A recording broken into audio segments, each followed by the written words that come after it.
I am so grateful for the upbringing that I had as the daughter of an entrepreneur and the daughter of executives.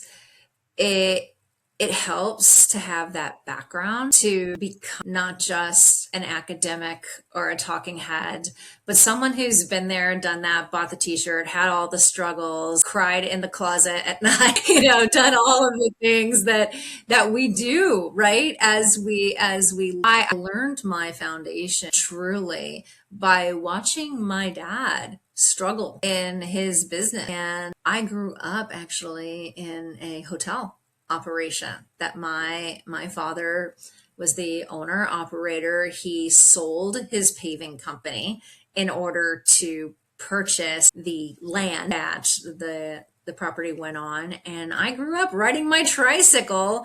It kind of sounds kind of Shining style, but I grew up riding my tricycle down the hallways. Yeah, but being around business also made me the 12-year-old who answered the switchboard.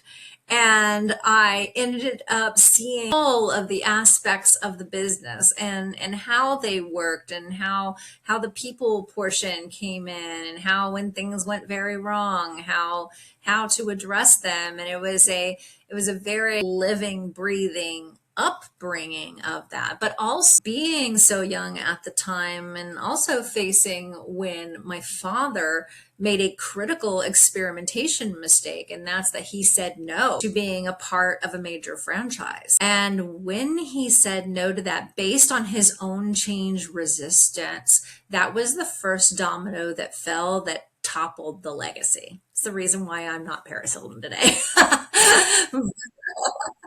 But it solidified to me at a young age that you really are beholden to your business as a founder, as a CEO, as an executive. You are beholden to the company, and in many ways that can, rather than having you reach outward when things happen, it can have you reaching inward and becoming a lone wolf and becoming, they say that 72% of executives are working in isolation. My dad was, definitely no different than that.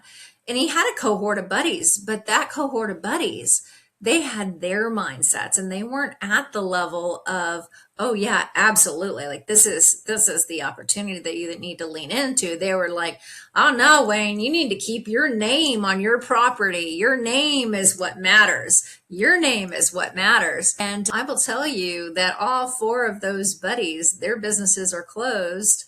There was a fifth buddy.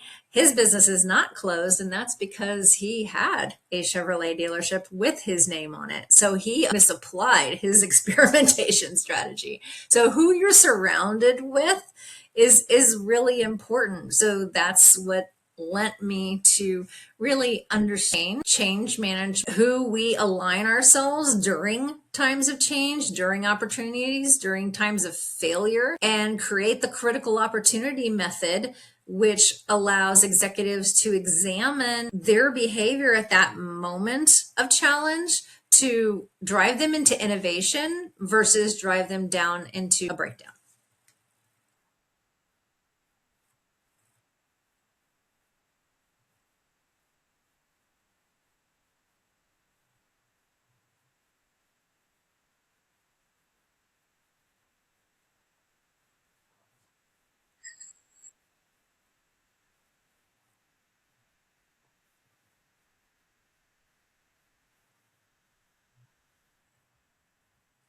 Thank you so much for having me.